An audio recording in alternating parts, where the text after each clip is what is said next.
Aleksandar Dugin, šta podrazumevamo pod zapadom? Termin zapad može se tumačiti na različite načine. Dakle, trebalo bi pre svega da izoštrimo šta podrazumevamo pod tim pojmom i kako je koncept istorijski evoluirao. Savršeno je očigledno da zapad nije čisto geografski pojam. Sferičnost zemlje čini takvu definiciju jednostavno netačnom. Ono što je za jednu tačku zapad, za drugu je istok. Ali niko ne uključuje ovaj smisao u koncept zapada. Iako detaljnije razmatramo, ovde ćemo otkriti jednu važnu okolnost. Pojam zapada podrazumevano uzima za svoju nultu liniju, od koje su postavljene njegove koordinate, upravo Evropa. I slučajno meridijan nulte linije prolazi kroz Greenwich, u skladu sa međunarodnom konvencijom. Eurocentrizam je već ugrađen u samu ovu proceduru. Iako su mnoge drevne države, Babilon, Kina, Izrael, Rusija, Japan, Iran, Egipat i sebe smatrale centrom sveta, srednjim carstvima, nebeskim kraljevstvima pod suncem, u međunarodnoj praksi Evropa je postala centralna koordinata, uže rečeno, zapadna Evropa jeste. Upravo odatle je uobičajeno da se postavlja vektor u pravcu istoka i vektor u pravcu zapada. Dešava se, dakle, da čak i u užem geografskom smislu gledamo na svet sa eurocentrične tačke gledišta, a ono što je prihvaćeno da se zove zapad, istovremeno se predstavlja kao centar, srednja. U istorijskom smislu, Evropa je postala taj teritorijalni prostor u kome je došlo do prelaska iz tradicionalnog društva u društvo moderne. Šta više, takva tranzicija je ostvarena zahvaljujući razvoju tendencija autohtonih za evropsku kulturu i evropsku civilizaciju. Razvijajući se u specifičnom pravcu principa postavljenih u grčkoj filozofiji i rimskom pravu, kroz tumačenje hrišćanskog učenja najpre u katoličko-holastičkom, a kasnije u protestantskom ključu Evropa je došla do stvaranja modela društva jedinstvenog među drugim civilizacijama i kulture. Ovo društvo na prvom mestu izgrađen je na sekularnim, ateističkim osnovama. Proklamovao ideju društvenog i tehničkog napretka. Stvorio temelje savremenog naučnog pogleda na svet. Razvio i uveo model političke demokratije. Smatra se da su kapitalistički, tržišni odnosi od najveće važnosti. Prešao sa agrarne na industrijsku privredu.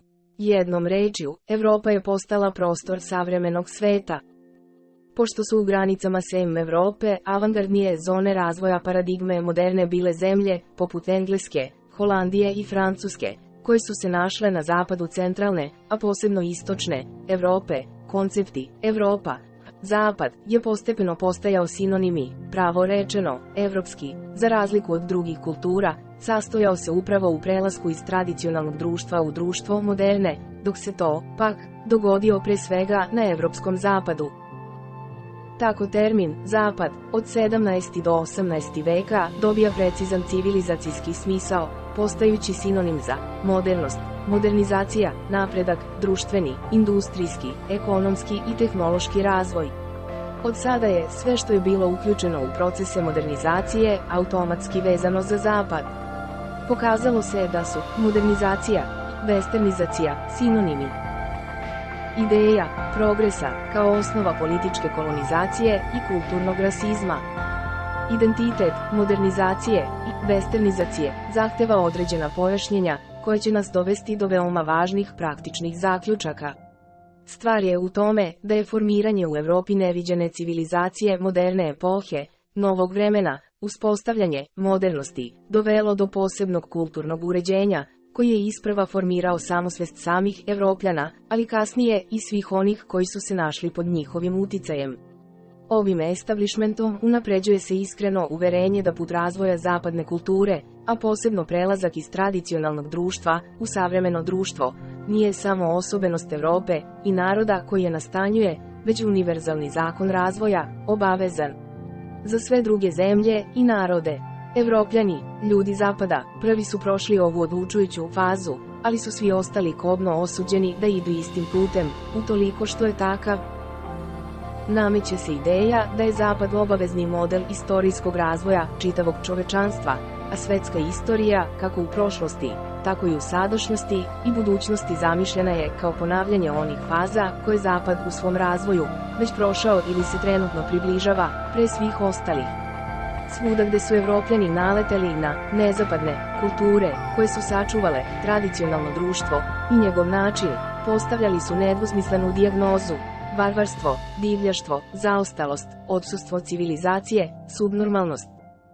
Tako je postepeno Zapad postao ideja normativnog kriterijuma za vrednovanje naroda i kultura čitavog sveta. Što su bili dalje od Zapada, u njegovoj najnovijoj istorijskoj fazi, smatralo se da su defektniji, inferiorniji. Arhaični koreni zapadne isključivosti. Zanimljivo je analizirati nastanak ovog univerzalističkog uređenja, u kome se identifikuju etape razvoja Zapada i generalno obavezna logika svetske istorije. Najdublji i najarhaičniji koreni nalaze se u kulturama drevnih plemena. Za antička društva je karakteristično da poistovećuju pojam čoveka sa konceptom pripadnosti plemenu, etnosu, što ponekad dovodi do toga da članu drugog plemena uskraćuju status čoveka ili ga namerno stavljaju na niži hijerarhijski nivo. Saplemenici iz drugih plemena ili porobljeni narodi postali su po ovoj logici klasa kmetova, izneta van granica ljudskog društva, lišena svih vrsta prava i privilegija. Ovaj model saplemenici jednako narod, strani saplemenici jednako ne ljudi leži u osnovi društvenih, pravnih i političkih institucija prošlosti, koji je Hegel detaljno analizirao, posebno Hegelijanac Akojeve, ispitujući par figura: gospodar Slav. Gospodar je bio sve, rob, ništa. Status čoveka pripadao je gospodaru kao privilegija.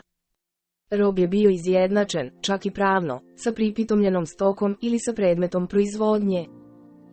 Ovaj model dominacije pokazao se mnogo stabilnijim nego što se moglo misliti i prešao je u modifikovanom obliku u modernu eru, novo vreme.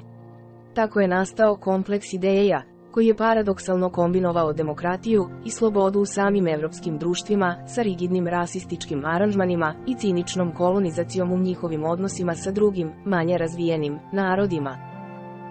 Značajno je da se institucija ropstva, i to na rasnoj osnovi, posle više od 1000 godina, vraća u zapadna društva, pre svega u SAD, ali i u zemlje Latinske Amerike, upravo u moderno doba.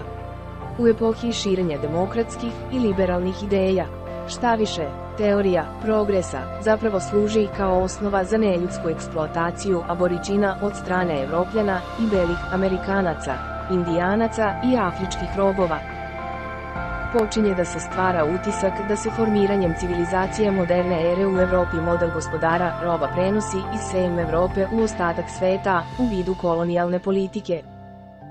Imperija i njen uticaj na savremenu westernizaciju. Drugi važan izvor ovog uticaja bila je ideja imperije, koju su Evropljani eksplicitno odbacili u zoru moderne ere, ali koja je prodrla u nesvesno zapadnog čoveka. Carstvo kako rimsko, tako i kasnije, i hrišćansko, vizantijsko na istoku i sveto rimsko carstvo nemačkih naroda, na zapadu, smatrano je univerzumom u kome žive ljudi, građani, a izvan njegovog ograničava žive, podljude, varvare, jeretike, nejevreje, ili čak fantastične objekte, ljudoždere, čudovišta, vampire, Gog i Magog, i tako dalje. Ovde se plemenska podela na svoje ljude i tuđe, neljude, prenosi na višu i apstraktniju ravan, građane imperije, učesnici u univerzumu, i negrađane, stanovnike globalne periferije. Ova faza uopštavanja o tome, ko jeste, ako nije ličnost, može se u potpunosti posmatrati kao prelazna faza između arhaičnog i savremenog zapada. Formalno odbacivši imperiju, zajedno sa njenim verskim osnovama, savremena Evropa je u potpunosti sačuvala imperijalizam, samo ga prebacivši na nivo vrednosti i interesa. Napredak i tehnološki razvoj od sada su smatrani evropskom misijom, u ime koje je razvijena strategija planetarne kolonizacije. Tako je moderna era, formalno se odvojivši od tradicionalnog društva, prenela neke osnovne aranžmane upravo tog tradicionalnog društva, arhaična podela na par osoba, neličnost po etničkoj osnovi, model robovlasnika, imperijalistička identifikacija svoje civilizacije sa univerzumom i svih ostalih sa divljacima, i tako dalje, do novih uslova života. Zapad kao ideja i kao planetarna strategija, postao je ambiciozan projekat novog uspostavljanja svetske vlade, ovoga puta uzdignutog na status prosvetljenja, razvoja, napretka celog čovečanstva.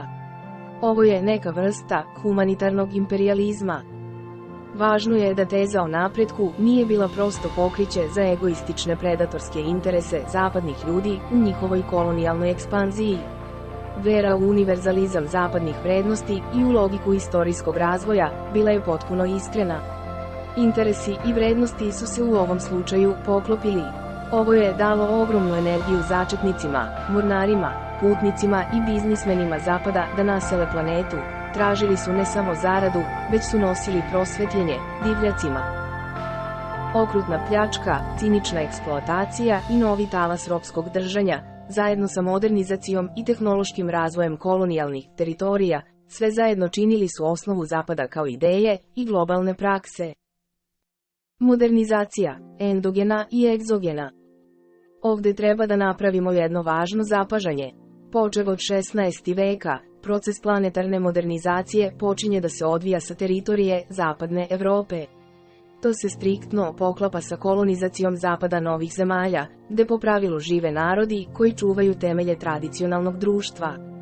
Ali postepeno modernizacija pogađa sve, i zapadnjake i nezapadnjake. Na ovaj ili onaj način, svi su modernizovani, ali suština ovog procesa ostaje različita u različitim slučajevima. Na samom zapadu, pre svega u Engleskoj, Francuskoj, Holandiji i posebno u SAD, zemlji izgrađenoj kao laboratorijski eksperiment moderne ere, lit, novo vreme, na navodno praznoj zemlji, sa prazne stranice, modernizacija se odlikuje endogenim karakterom. Ona izrasta iz doslednog razvoja kulturnih, društvenih, verskih i političkih procesa, sadržanih u samim temeljima evropskog društva. To se ne dešava svuda istovremeno i istim intenzitetom. Ovde evidentno zaostaju ljudi kao što su Nemci, Španci i Italijani, kod kojih modernizacija teče nešto sporijim ritmom nego kod evropskih suseda sa zapada. Ipak, moderna era za evropske ljude proizilazi iz njihovog unutrašnjeg rasporeda i u skladu sa prirodnom logikom njihovog razvoja. Modernizacija zemalja i naroda Evrope nastaje po unutrašnjim zakonima. Razvijen iz objektivnih preduslova i u skladu sa voljom i raspoloženjem većine evropskih naroda, on je endogen, odnosno ima unutrašnji princip. Sasvim je druga stvar sa onim zemljama i ljudima koji su uprkos svojoj volji uvučeni u proces modernizacije, postaju žrtve kolonizacije ili pak nerado se suprotstavljaju evropskoj ekspanziji. Naravno, osvajanjem zemalja i naroda ili slanjem crnih robova u SAD, narod zapada nastavlja proces modernizacije. Zajedno sa kolonijalnom administracijom donose nove poretke i temelje, ali i tehniku i logiku ekonomskih procesa, običaja, društveno-političkih struktura i pravnih institucija. Crni robovi, posebno posle pobede abolicionističkog severa, postali su članovi razvijenijeg društva, iako su i dalje drugorazredni ljudi, od arhaičnih plemena Afrike, iz kojih su ih uzeli trgovci robljem. Ne može se poreći činjenica modernizacije kolonija i porobljenih naroda. Zapad se i u ovom slučaju pokazuje kao motor modernizacije. Ali ova poslednja tačka je vrlo specifična. Može se nazvati egzogenim, to jest, javlja se s polja, zaglavi, uneseno. Nezapadni ljudi i kulture ostaju u uslovima tradicionalnog društva, razvijajući se u skladu sa sopstvenim ciklusima i sopstvenom unutrašnjom logikom. Tu su i periodi uspona i opadanja, verskih reformi i unutrašnjih razdora, ekonomskih katastrofa i tehničkih otkrića. Ali ovi ritmovi odgovaraju drugačijem, nezapadnom modelu razvoja, slede drugačiju logiku, usmereni su na različite ciljeve i rešavaju različite probleme. Egzogena modernizacija, u čemu se sastoji njen temeljni kvalitet, ne proizilazi iz unutrašnjih potreba i prirodnog razvoja tradicionalnog društva, koje, prepušteno samom sebi, verovatno nikada ne bi došlo do onih struktura i modela koji su sastavljeni na zapadu. Drugim rečima, takva modernizacija je iznuđena i zaglavljena s polja. Shodno tome, može se nastaviti sinonimni niz modernizacija jednako zapadnjaštvo, to je takođe kolonizacija, uvođenje spoljne vlasti. Potlačena većina čovečanstva, isključujući Evropljane i direktne potomke kolonizatora Amerike, bila je podvrgnuta upravo ovoj nasilnoj, prisilnoj, spoljašnjoj modernizaciji. Uticao je na traumatske i unutrašnje nedoslednosti većine savremenih društava Azije, Istoka i Trećeg sveta. Ovo je bolesna modernost, karikaturalni zapad. Aleksandar Dugin, Zapad i njegov izazov.